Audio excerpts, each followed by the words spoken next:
ગાંડીવ પબ્લિશરનો બકોર પટેલની વાર્તાઓ ડિજિટલાઇઝ કરવાનો પ્રયાસ 3 ઓક્ટોબરે ડિજિટલ વેબસાઇટનું પ્રી લોન્ચ ઇવેન્ટનું આયોજન કરાયું। કમ્પ્યુટર અને મોબાઈલના આ ડિજિટલ યુગમાં હવે લોકો પુસ્તકોથી વિમુક્ત થતા જાય છે। ખાસ કરીને માતૃભાષાના પુસ્તકોનું વાંચન હવે દિવસે ને દિવસે ઓછું થઈ રહ્યું છે।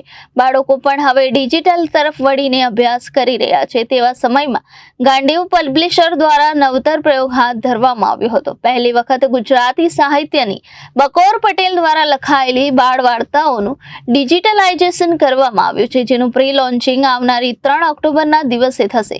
ગાંડીવ પબ્લિશરના માલિક અભિનવ મલવીએ જણાવ્યું હતું કે બકોર પટેલનું નામ ગુજરાતી સાહિત્યમાં ખૂબ જ જાણીતું છે।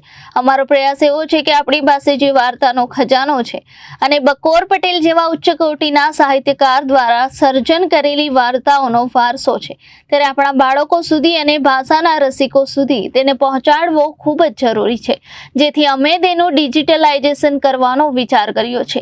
આ કદાચ ગુજરાતી સાહિત્યમાં પહેલી વખત થયું હશે। અમારી આ વેબસાઇટ ઉપર બકોર પટેલ વાર્તાનો સંગ્રહ છે તે વાંચવા મળશે। શરૂઆતના 30 દિવસ સુધી કોઈ પણ પ્રકારનો ચાર્જ લેવામાં આવશે નહીં।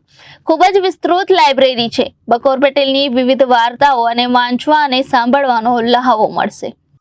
મારું નામ અભિનવ સુભગભાઈ માળવી, ગાંડીવ સાહિત્ય મંદિર સંસ્થાના સંસ્થાપક નટવરલાલ ભીમાવાળાનો પૌત્ર અને બકોર પટેલની બાળ વાર્તાઓ અમે પ્રકાશિત કરેલી તેના રચયિતા હરિપ્રસાદભાઈ વ્યાસ।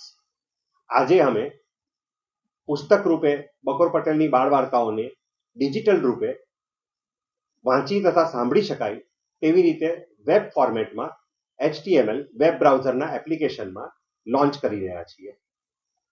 તેની અંદર એક પુસ્તક જે બકોર પટેલની વાતો નામનું છે, પ્રી લોન્ચ ઇવેન્ટમાં 30 દિવસ માટે અગણિત વખત કોઈ પણ વાચક વાંચી શકશે તેના સમયે તેની અનુકૂળતા।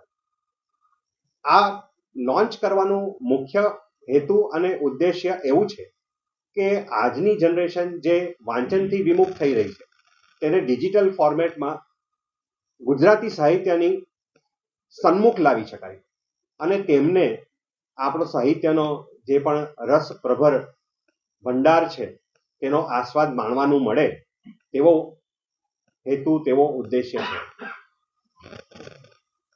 Reporter Arvind Rathod, Janadesh news, Surat.